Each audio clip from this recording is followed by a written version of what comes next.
Hello, hello, hello. Happy July. Thank you so much for joining us for today's second episode of the Improve Intervention Hypertension Health Initiative.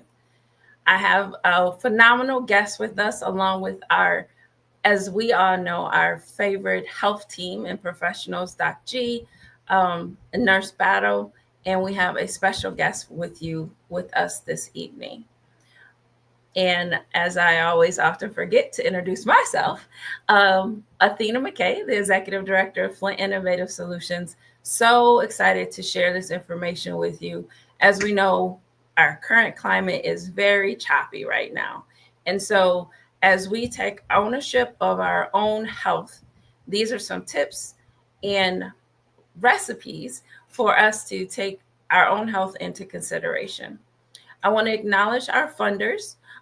This project was funded by the CDC through the Michigan Department of Health and Human Services, also funneled down through the Greater Flint Health Coalition.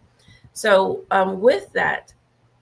with these fundings, we're able to provide these nutritional sessions along with aid for our community partners. Before we dive into the content a little bit more, I just want to preference that in these times where, again, where things are turbulent and we know that dollars, billions and trillions of dollars are being cut from our communities, that with the current climate, there be thousands, hundreds of thousands of people that would lose their SNAP benefits and also their Medicaid in the coming year. And so it's so critical for us to be able to provide these resources because food is medicine. And you'll hear more about that from our health team.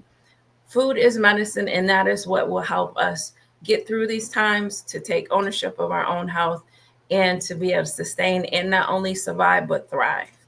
So without further ado, let me bring in our health team. Doc G, Nurse Battle, how are you ladies? Hello, hello. Good evening, Good everyone. evening, everybody. Doing well. I know everybody knows you, but just in case somebody who's been living under a rock, could you please just share yourself, your experience, and how you are definitely the expert that needs to be on this panel tonight? Hi, I am Dr. Gordon, Latressa Gordon, known as Dr. G in the community. I have been a nurse for 34 years. I'm a U.S. Army veteran, and we've been out here in these streets and inside healthcare, outside, and during the pandemic, provide a lot of mobile clinics pop up where we started doing blood pressure. So we have a plethora of nursing experience and life experience. Thank you, ma'am. Psychiatric nurse practitioner in the unit. Miss Tanya. And hi, everybody. I am Tanya Battle. I am a retired nurse. I've been a nurse for probably longer than a lot of people have been born. um, and I have worked with Michigan United for going on 4 years, I believe, and we've just been in the community and doing what we can to educate and just bring awareness to our community. And Awesome. we appreciate this opportunity. I forgot my official title. I'm the director of programs for Michigan United. Thank you, Doc G. So, Doc G, you brought this young man to our attention and said that this is our panelist that we need to bring into this space. Would you mind giving a brief introduction to our special guest, and then he can elaborate? Okay. Yes, I brought Mr. Shopper Q or Quinn is known to the panel because he has a wealth of knowledge of health. Actually, he helped assist me in losing about 85, 90 pounds with his, nutritional expert and, exercise plan. And he has a wealth of knowledge in this area, among other things. But I thought he would be the perfect person because he works in the community and lives in the community.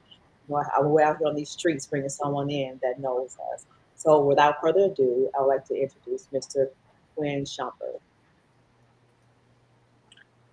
Hello, hello. Hello. Good evening, everyone. Welcome to the Good panel. evening. Would you mind introducing yourselves for those who may not be familiar with your work? My name's Quinn Shumpert. I have been in the nutrition and fitness industry for a little over 20 years, certified in both. Um, Health and fitness has been a passion of mine for a long time.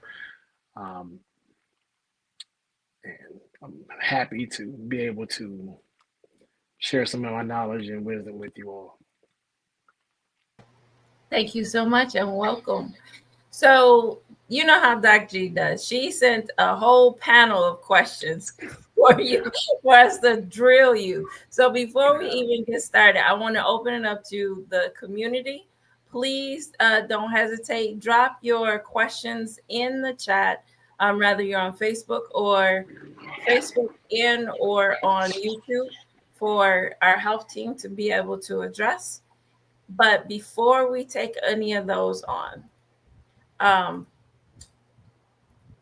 Quinn, if you wouldn't mind just sharing a little bit of information on how important reading food labels is. That's the most important thing when purchasing food from the grocery store is looking at the back and checking the nutritional facts when doing so. A lot of people tend to get confused or caught up with the nutritional facts on the back of products because they don't read the serving size per container.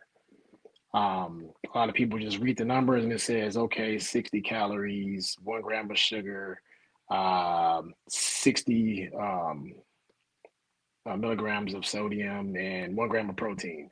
And they think that that's it for the whole container, but they don't see the very top of that whole writing in small writing. It usually says serving sizes per container, and it may have 8 serving sizes per container. So then you have to times that if you eat or drink that whole container.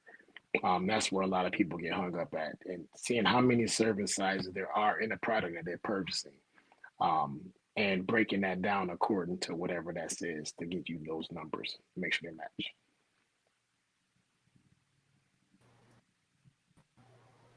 I'm going to keep popping in and out here. So, can you tell us what are maybe some common ingredients that are hidden that we should be aware of? Ah, man.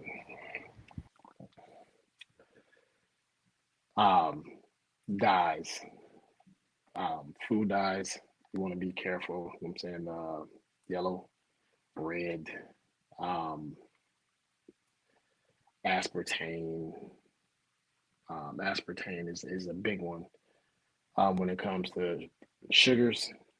A lot of people, when it says sugar free, a lot of sugar free not supplements, substitutes that are a little more detrimental than actual natural sugar themselves. So just make sure that when it says sugar free, you're not getting some of those um, products that could actually do you more harm than actual natural sugar.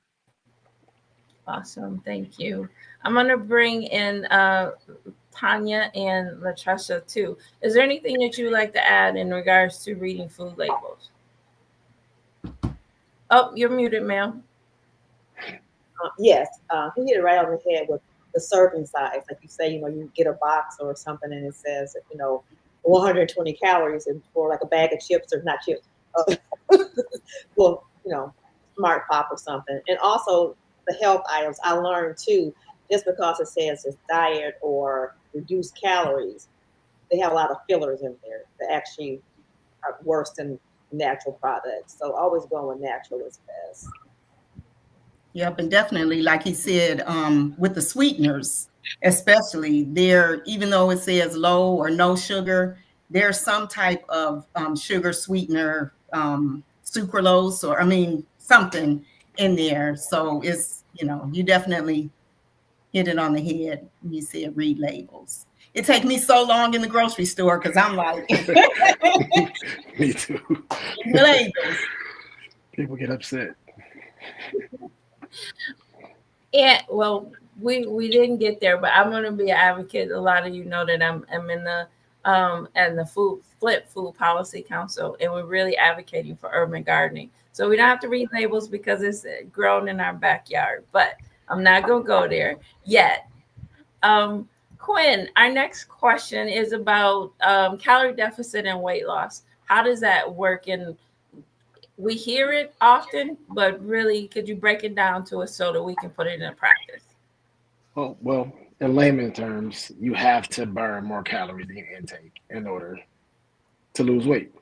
So if you are intaking the average of 2,000 calories per day, then you need to be burning more than 2,000 calories per day in order to lose weight. Um, it's it's it's simple math, but it's hard math at the same time if you don't know how to keep track of how many calories that you burn throughout the day. They have a lot of different devices that can help: smartwatches, Fitbits. They got the little rings now that you can put on your fingers to count your calories that you burn throughout the day. That is the easiest way to keep track of how many calories you burn. It's going to be almost impossible for you to know what your calorie deficit is if you don't know how many calories you're burning throughout the day. So, anything you like to add, Tanya or Latressa? Now, for a you said calorie deficit, does it go by like your BMI, body mass index, and height or weight, or how many calories you burn, your how much calorie intake, getting that It's, deficit of 500 calories, or how much? it still breaks down to if some people have a natural, well, everybody has a natural burn rate. And now that varies in your size, age, gender. That varies. Like some people can burn 2,600 calories and not exercise at all throughout the day, and then some people it takes an hour of exercising to get to that actual number of burning of calories. So it still breaks down to the to original statement that you need to know how many calories you burn throughout the day, and then correlate that with how many calories you're intaking, and then adjust your calorie intake accordingly.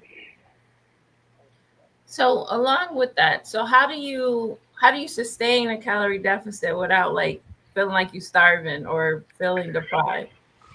Um, what works for me is eating more frequently, smaller portions throughout the day. 5 to 6 times per day, you should be eating. Um, I say 3 meals, 2 snacks. If you have a long day, then it breaks down to 3 meals, 3 snacks. Every 2 to 3 hours, you need to be ingesting something, which kickstarts your metabolism. Eating roughly within the first hour you waking up, you get your body out of hibernation mode, I say, or breakfast, which is the break of fast, and then kickstart your metabolism throughout the day, eat every 2 to 3 hours. That way, your body's not guessing; it's burning what you intake. It's not storing; it gets your body out of storing the hibernation mode, and gets it into burning calories as you get active throughout the day. If you don't, some people notice how you can get up, don't eat anything within the first couple hours of your eating. You can almost go all day and not be hungry. That's because your body is still fasting. And you need to break that. Awesome.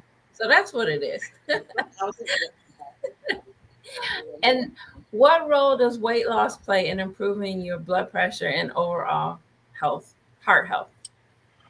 Well, um, the less fatty tissue that's around your organs with weight loss typically makes you a healthier person. Um, the more your BMI is, your body fat intake, I mean, your body fat index is, um, it makes it makes your heart work a lot harder than it has to circulate blood and oxygen through your body. So the closer you are to your typical BMI, it varies from person to person, but they have a chart that basically is generalized. I'm not a fan of that chart. I'm not really a fan of that chart because according to that chart myself, I'm 220 pounds. I am overweight according to that chart. And so it can vary. Muscle mass also plays a part in that. So when it comes to that BMI chart, um, your height, your age, with your weight, um, muscle mass plays a huge part in that also. Um, a pound of muscle is a pound of muscle. A pound of fat is a pound of fat. The only difference between the two of those is a pound of muscle takes up less space than a pound of fat. So that's something to keep in mind when trying to get your BMI down. Can you repeat that one more time? That formula? The pound of muscle, you mean? Yes. People say a lot of times, like, what's heavier, a pound of muscle or a pound of fat, or what's bigger, what's a pound of muscle, or a pound of fat? A pound is a pound. The only difference is that a pound of muscle takes up a lot less space. It's more dense than fat. A pound of fat takes up a lot more space. That's why you can stand two people next to each other and they can weigh the exact same, but body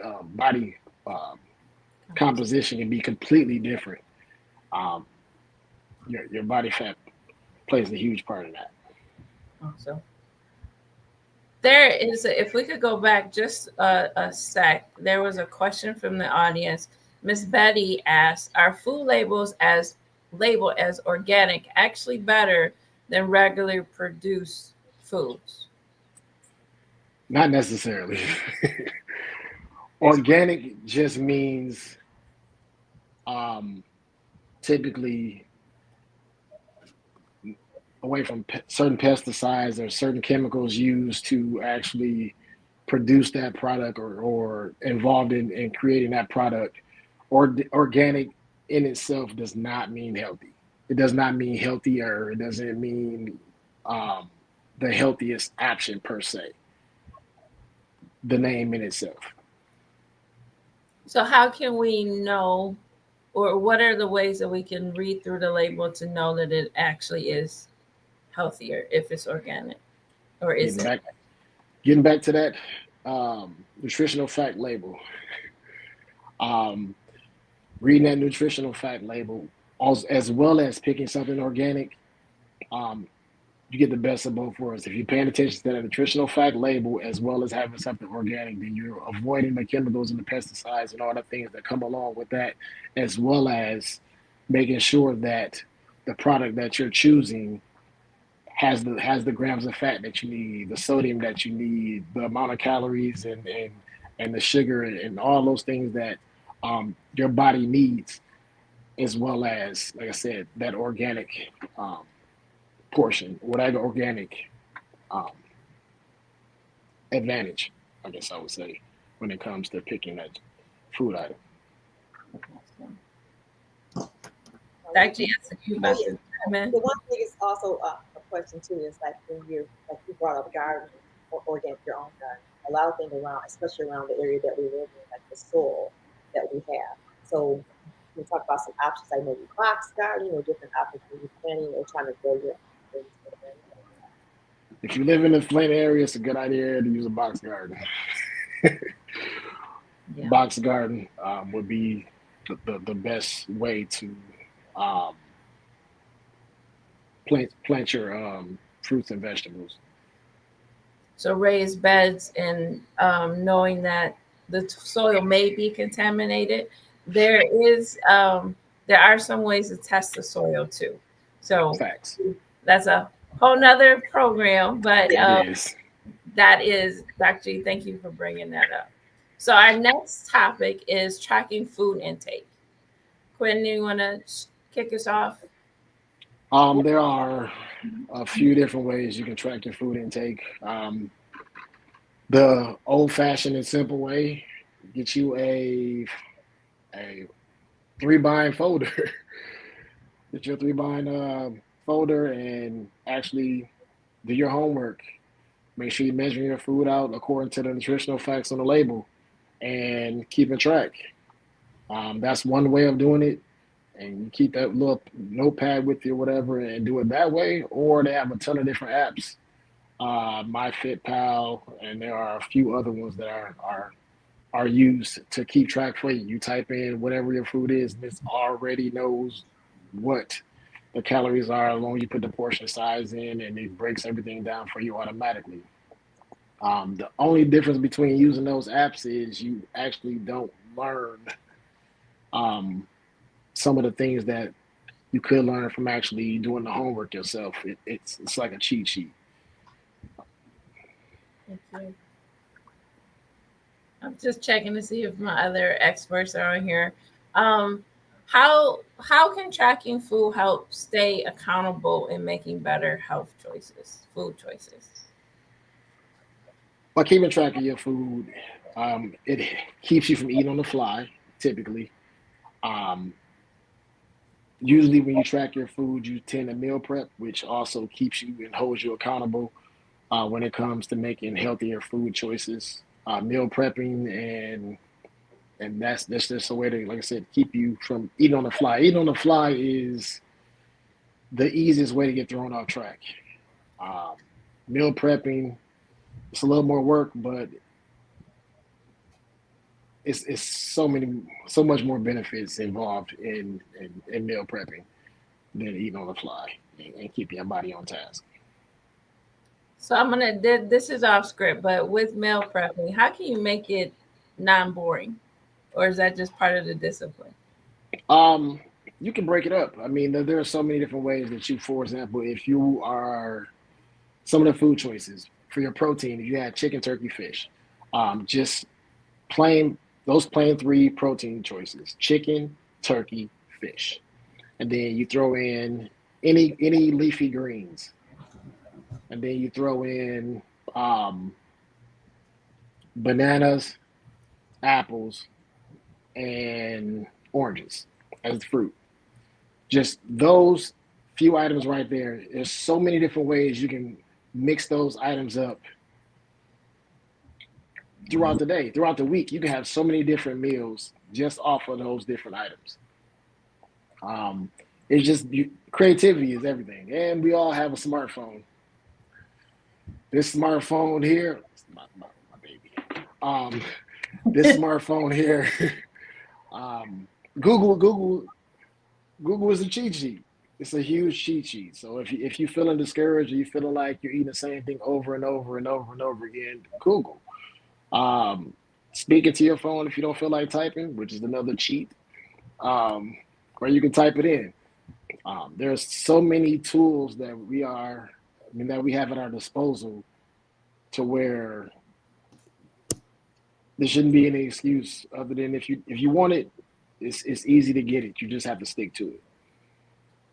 I do And have I'm sorry, Dr. you give some options, protein options for vegetarian or vegan. I didn't hear your. I'm sorry. Options. We talk about the protein, the meat options. Can you throw some options for those that are vegetarian or vegan? Meat options for if you are vegetarian or vegan. Well, non-meat options. I'm right. I was like, how do you have No, no. that didn't make sense. One options for those. The thing with the thing when it comes to being vegetarian or vegan, a lot of their meat substitutes are extremely high in sodium. They're extremely high in sodium because it's packaged, processed, and so for the shelf life, they have to add sodium, and it's extremely high. Cauliflower, mushrooms are the best way to go for those type of supplements, and looking up recipes and using those to make mock chicken, mock steak, and all of those things. But I wanted to go vegan so bad. I just didn't want to put the work in that it takes to fix the food because like I said, all of the pre-packed stuff is just extremely high in sodium. I have my own vegan chef. That helps. I'm not up there yet. And I was just going to chime in as a techie. AI can actually build out a meal plan for you, as you were mentioning. There's so many opportunities for us to be able to meal. And I'm speaking to myself because I'm like, I'm not going to eat chicken every day. So, but this is AI could build that, as like you said, Googling it and just tapping into other resources. I mean, like even with chicken in itself, like you could grind your chicken up and make your own chicken nuggets. You can make a chicken steak. You can make chicken fries. You can make chicken tenders. You can make chicken. I mean, there's so many chicken tacos, chicken whatever. I mean, there's so many different ways you can prepare chicken. You just have to be creative when coming to it. Awesome. Awesome. Our next topic is best food choices for the DASH diet for those who are eating meat out here. Okay. When it comes to the best food choices, protein wise, you want basically skinless, preferably boneless chicken. You got your turkey breasts. Turkey breasts are good. You got tilapia if you want to do fish or cod. Um, in my opinion, those are my four go tos. Um, you have. I'm not a fan of tofu, but tofu is something that you could venture into. Tofu or lentils. I'm not. I don't like that either. But that's also another option. But I usually stick to simple chicken, turkey, fish. Those are my three go tos. But there are, like I said, other protein choices like tofu and lentils. So you kind of answered this question already, but I'm gonna try to. Good, good, good. Next one. That's good. So are there plant-based protein options equally beneficial? And that you already kind of touched on it. Some of them, the prepackaged ones, have a lot of sodium. So, are there any equivalents that we could look at as plant-based protein? You can look into. Are we talking about whole foods or are we talking about supplemental plant-based proteins? Whole food. Because whole foods, um, to be honest, we're not made to eat meat. I mean, our body isn't set up for meat. Um, Everything that we need grows outside. Grows. I mean, that's to be 100% honest. And it's just people are lazy. I mean, I'm just being honest, myself included. Um, it's healthier for me to go outside and grow my food.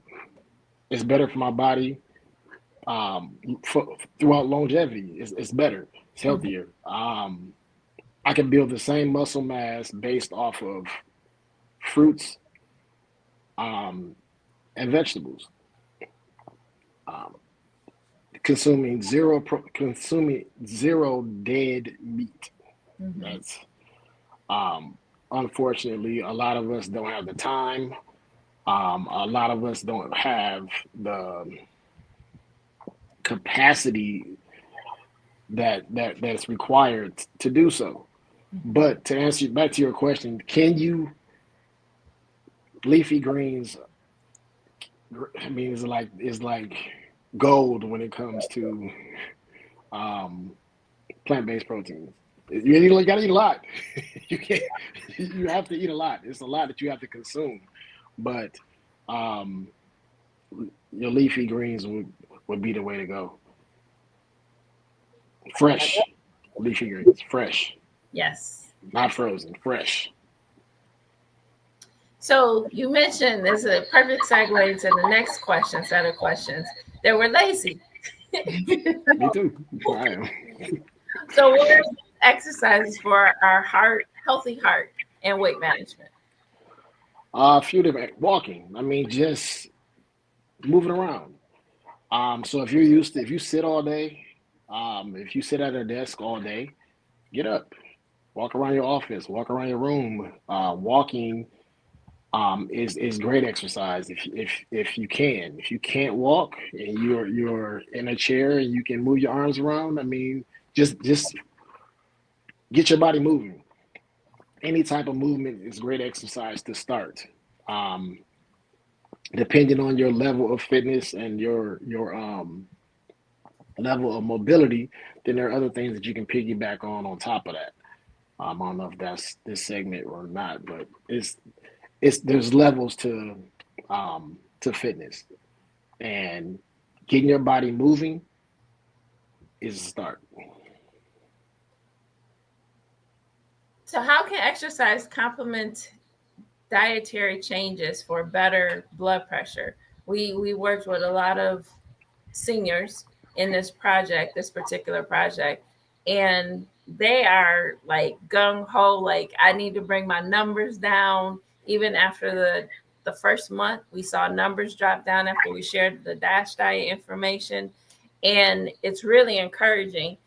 What are some ways that for those, again, you mentioned those that can walk to walk, some with no mobility issues to, get at least get the arms moving. Are there any like maybe top 3 exercises that you will recommend to really bring the blood pressure down?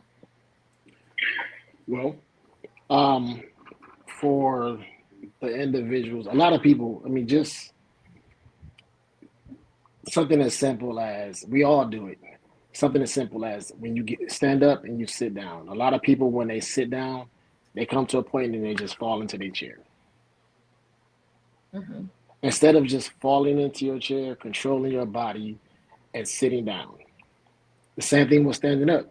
Even though a lot of us don't need to, when we stand up, we can put our arms on the rail or whatever and push ourselves off as we get up instead of just standing up. As we get older, those simple muscles, primary and secondary muscles used in standing up and sitting down, get weak because at a younger age, we stop using them. So something as simple as that. If you can stand up on your own, stand up on your own. Don't use your hands. If you can sit down on your own, sit down. Other exercises, if you're mobile, jump rope is the best cardiovascular exercise aside from swimming that you can do. Water aerobics, water exercise, get in the pool and just walk back and forth, swing your arms back and forth as you walk in the pool. Is low impact and very beneficial in doing so. Thank you.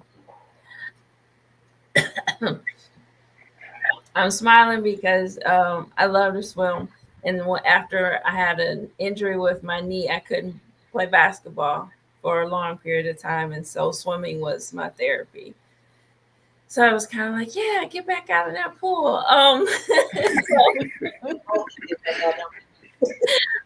Our last set of questions before we dive into our next presentation is better food options and swaps. So what are simple swaps people can make to improve their diet while still enjoying their favorite foods? I guess it depends on what your favorite food is. There's always a healthier alternative to everything. So if you like, for example, most people like fried chicken, deep fried chicken. So instead of using a deep fryer, you can air fry it. Instead of leaving the skin on, peel the skin off. Healthier alternatives to breakfast, instead of eating a 3-egg omelet, whole eggs. I mean, you can break that to 1 whole egg and 2 egg whites. The yolk is where the calories and the cholesterol is. Swapping out carbonated drinks with drinks that promote water. Water is something that a lot of people don't get enough of.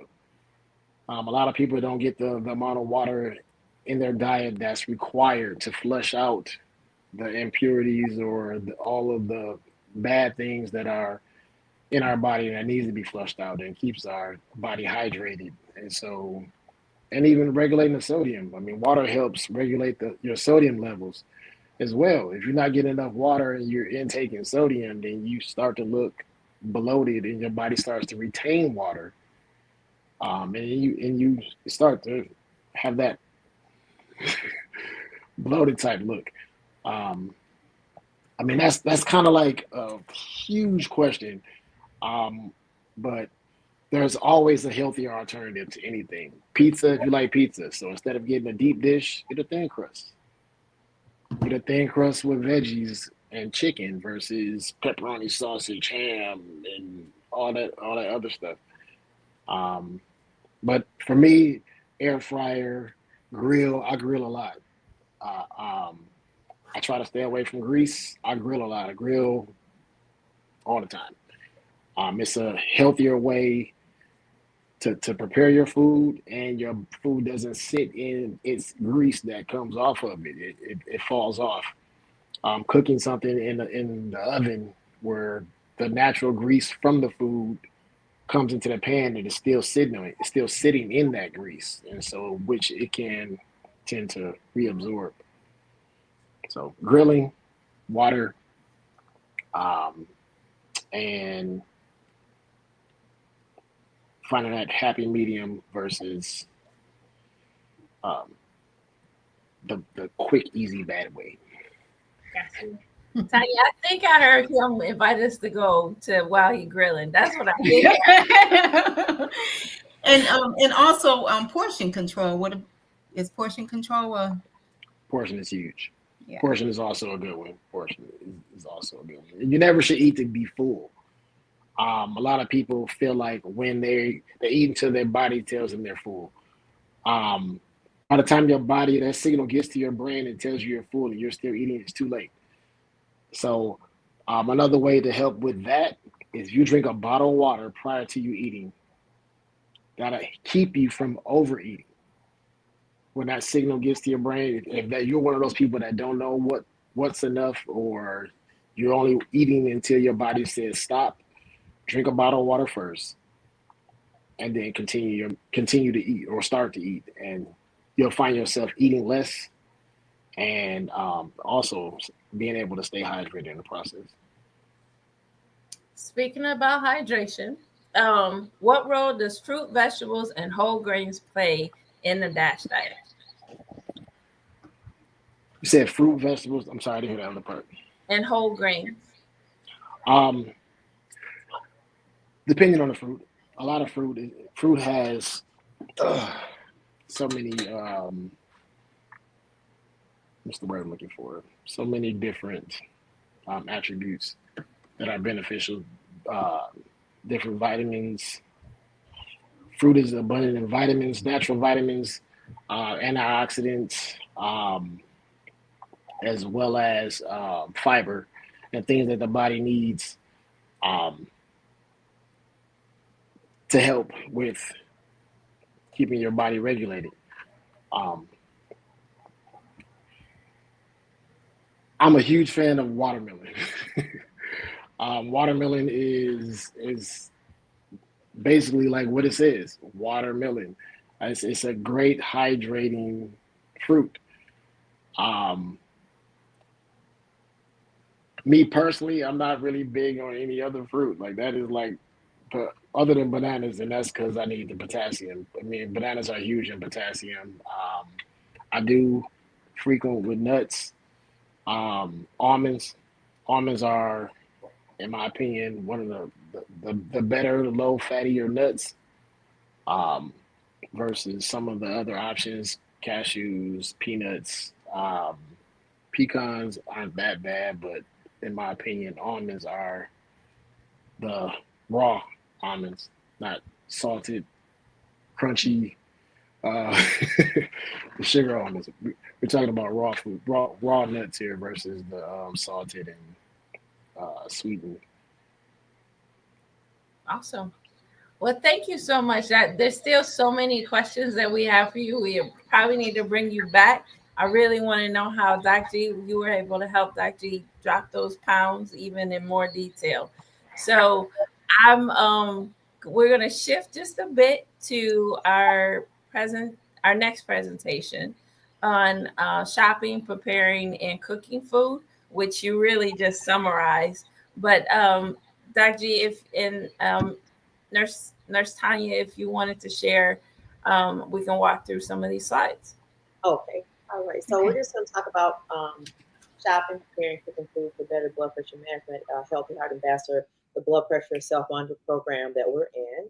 So next slide. Shopping and preparing cooking food, as we just went over, over about 20 minutes ago, is for better blood pressure management. And that's the ideal of this program, is to get your blood pressure under control. So with nutritional facts, blood pressure facts, like those food labels, and shopping for blood pressure friendly foods, how to prepare and cook your food for better blood pressure control, what type of salt, herbs, or spices are better. Next slide. Okay, we're going to go over nutrition for blood pressure. Each variety of nutritious food from all the food groups. We just talked about the fruits, vegetables, the whole grain, the low-fat dairy products, poultry, fish, lean meats, and nuts. Choose foods that are low in sodium and saturated trans fat. These foods are best for you. Look for the heart check mark. Cheerios, if you look at Cheerio box, a little honeybee, it'll say heart healthy.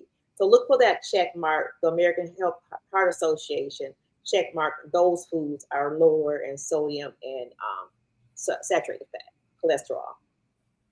Next slide. Okay. Nutrition and blood pressure. The common source of dietary sodium found in supply of food in American diet. So virtually all Americans consume too much sodium. I don't know if you're like me, that had to break out the habit. It's like, you already, before you even taste your food, you got the salt shaker. So the food already it's cooked, especially if you go out. We didn't really touch on like the fast food restaurants. So if you eat different type of foods that are prepared out in restaurants, they're already sometimes higher in sodium, have already had seasoning added to them. And then you go adding more salt. So that's where we get to consuming too much. So we have natural occurring salt in food. 0, don't add it when you're cooking it. At home, you add 5%, and 77% of processed and restaurant foods contain sodium. So your sodium intake during the day should be between 1,500 and 2,400 milligrams a day. The average sodium in our diet is over 34 milligrams per day. So even if we can go lower than that, that's better, because we know sodium, as our expert Quinn said, it gives you that retention of the fluid, which causes your heart to work harder to pump the blood around. So decreasing that sodium decreases the fluid load on our hearts. That's where the DASH diet comes in. Next slide, please. Okay, so how can we do this? So shopping for blood pressure friendly food. As we earlier, we went over all this stuff, this slides, but first plan your meals, make the list. That goes back reiterating what Quinn said. Get you if you're a digital or tech person like Athena, get your smartphone and create your food list. If you're old school, get your notebook and pad out and first plan your meals. And maybe for a week, record what foods are you eating. Don't shop on an empty stomach. That's the worst thing you can do. You'll buy up everything in the store. Try to buy fresh foods. Shop around outside the perimeter of the store. Look at the labels. Buy fresh, plain, frozen, canned with no salt added vegetables. Buy fresh poultry, fish, lean meats rather than canned and processed. The choice of convenience store foods are convenient, low in sodium, and ready-to-eat breakfast cereals that are low in sodium. And one thing we want to touch on too is we know that sometimes, like we talked about the SNAP benefits or our budget, and a lot of people think that if you eat healthier food or make healthier choices, that it's more expensive. But there are some inexpensive options to keep you healthy. Next slide. I'll turn this over to Tanya and let Tanya talk about the shopping for blood pressure and friendly foods.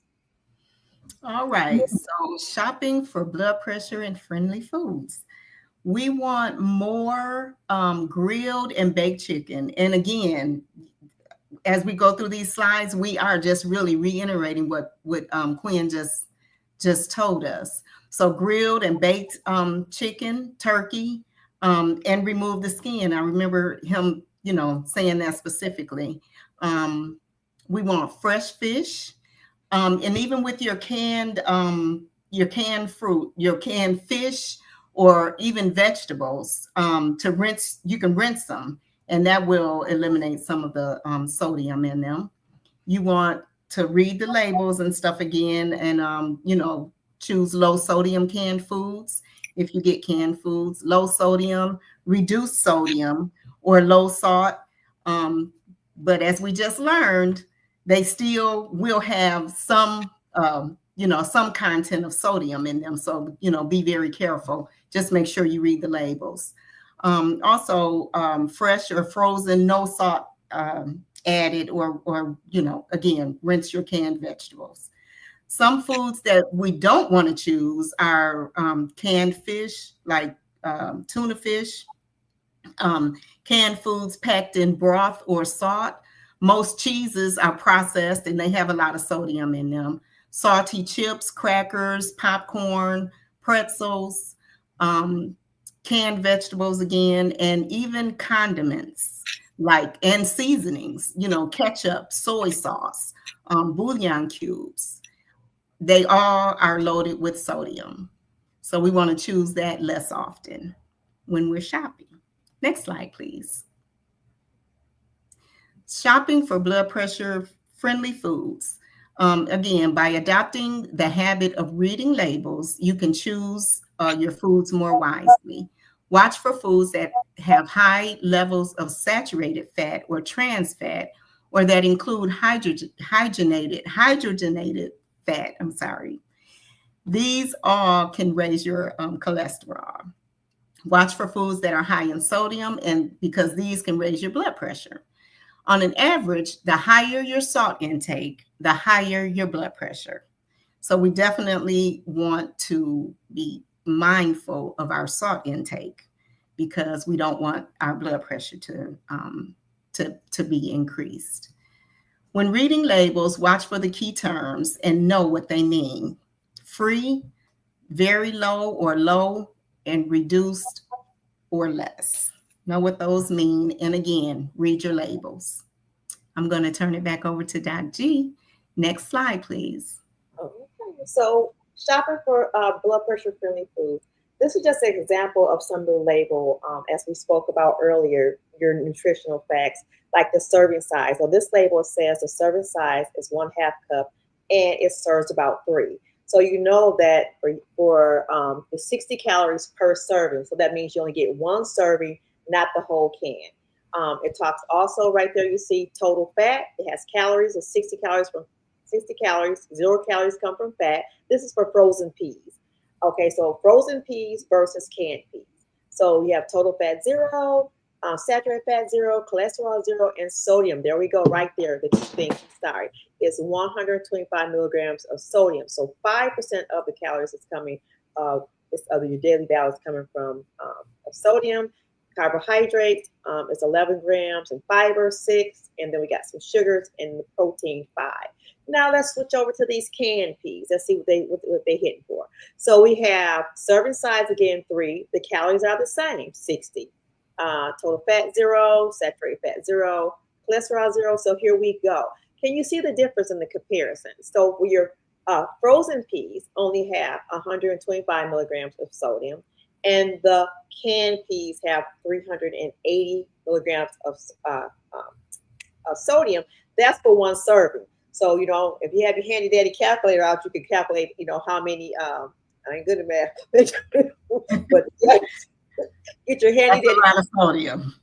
Yeah. So you see the canned peas have a lot of sodium. So you would time the 380 times 3, and that will give you the total amount for that whole can. And then you have 375 for the frozen, and the other one over there, almost 1,200 milligrams of sodium. So that's how you compare when you're going out. We already know that the frozen foods are more likely to have lower sodium, but that's where it comes in to read it. Next slide. Okay, and this is just same thing with this the cereal labels. You got Mixed Berry Crunch cereal, Jenny Craig. So those are just reading those labels and comparing the two. So knowing that the better fresh fruits are better, frozen fruits are fresh is first, frozen is next, and canned is last. But if you get canned, no sodium or low sodium, and as Tanya said, you can rinse those items off to help decrease the sodium. Next slide. Okay, so I'm gonna wrap this up. So flavor your food. So we talked about how can we make this food, more palatable, more tasteful during this transition. So you can use salt-free seasoning like Dash has some fresh dried herbs and spices, lemon juice, lime juice. Cook the pasta, rice, and hot cereal without the salt. Rinse the canned foods such as tuna, beans to remove some sodium, and take your salt shaker off the table and prep area in the dining table area. So take that salt shaker, where break that habit of reaching for your salt shaker. Shake, like say, shake that habit off, shake it off, and get with it. So next slide.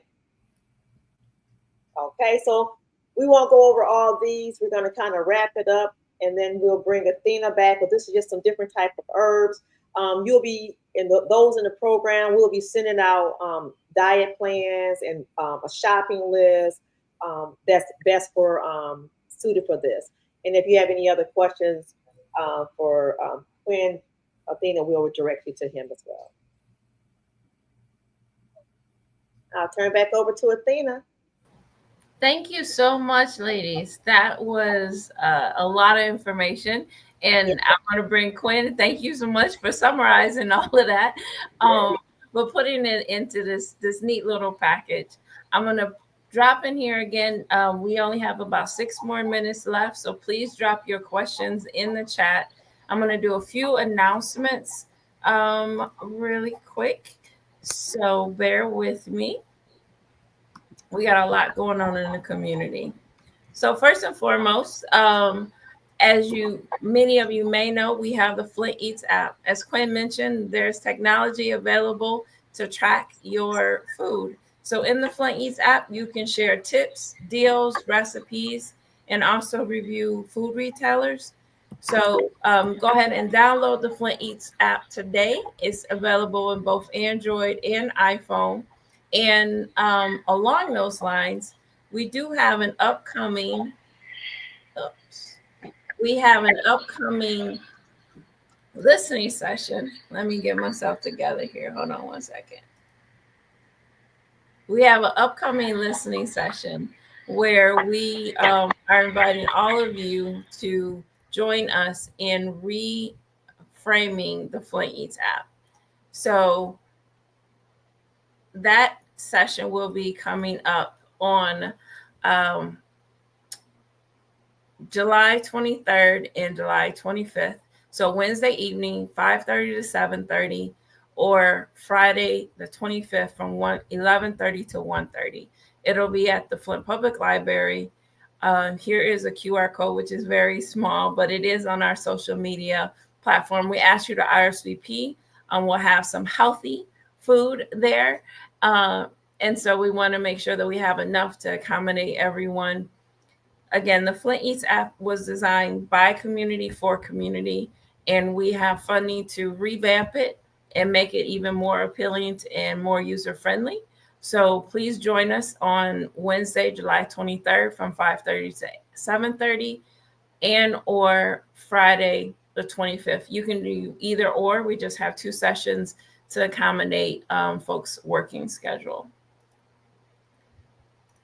Let me try to maneuver everything. Along those same lines, we have the the food. My slide is not working right. There we go. All right. So as many of you may know, I am one of the co-leads for the Flint and Genesee Food Policy Council. We have a food summit coming up September 25th, which is a Wednesday from 10 to 5. It'll be an all-day event. Tickets are now available. You can register on that link. And also, again, this is on our social media page. It's for leaders in the food ecosystem, growers, thinkers, and I think most everybody is an eater. And so that includes you. Please do come out, get your ticket so that you can be part of this really informative session. And my last announcement is this phenomenal team, along with Miss Beverly Lewis at Hasselbrink Senior Center and Miss Jolyn Adams at Triumph Church, along with some of my other community partners, are holding a community wellness day. That'll be Saturday, August 9th from 2 to 6 at Ophelia Bonner Park, which is next to the Old Jefferson School. We ask you to bring your lawn chairs. We'll have lots of resources. We'll have free blood pressure checks. Got some dominoes going if you know how to bring the bones. We'll have kickball available. The basketball court will be available as well, and lots of other resources. This is one of our annual events. We're very proud to be able to continue to provide this service to community. So we do hope that you are able to come out for this event on Saturday, August 9th. All right, let's see if there's any other questions. Let me bring the panel back. Miss Betty has a question for us. So she said, I didn't hear anything mentioned about carbs. Should we try to eliminate them or are whole grain pasta or brown rice good choices? Great question to end us off. Who wants to take it? Okay. Carbs. Carbs are your energy source. You can't cut out carbs. There are a lot of different diets that I call them crash diets, that where you cut out something that your body needs. Carbs is something that your body needs, and cutting it out can be detrimental and also do more harm than good. But when it comes to carbs, whole grain pastas are the way to go. When it comes to brown or white rice, nutritional wise, it's not that big of a difference. On a nutritional value scale, one just has the skin and one doesn't. So when it comes to white or brown rice, not that big of a difference. But pasta, definitely. You want to do whole grain for sure when it comes to pasta. Thank you for that question, Miss Betty. And Quinn, we would be remiss if we didn't allow you to share how people can get a hold of you and what your business is and how you're changing lives. Yes. I am a certified personal trainer. You're welcome. I am a certified personal trainer, like I said, a nutritionist. I'm currently in between ventures. I do have a training facility. I'm a co-owner in a training facility on Newbert. It's called Iron Sanctuary, where your health and fitness is our business. And we have a variety of certified personal trainers that can help you in your fitness and nutrition needs. I can be reached at 810-221-6023. That's my business line. If you are looking for a nutritional coach, 810-221-6023. Like I said, if you're looking for a nutritional coach or a fitness coach, I can definitely help you in that journey, as well as putting you with the right trainer for your fitness and nutritional needs. And also, you have the other venture too that does health and safety and everything too. What's your other? I am also a firearm consultant, CPL instructor, and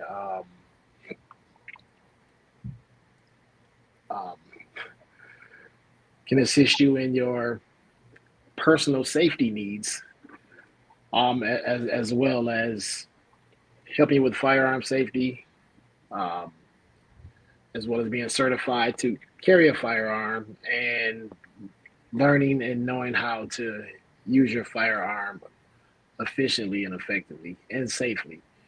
I do have my own indoor range, as well as training facility for that as well. And I'm going to stop you there because we're at time and we could probably have a whole list of the things that you're doing. Thank you so much, Quinn, Tanya, Latressa. it means a world to me to be able to bring you your expertise to the community so that we can all live a better, for more fulfilling and vitality through our lives. So, conclusion, please join us again next month for our third episode of Food is Medicine for the IHHI initiative. Take care, and please do share this with your family and friends. It is available on our YouTube and our Facebook, the recording. Thank you so much. Bye, everyone. Thank you.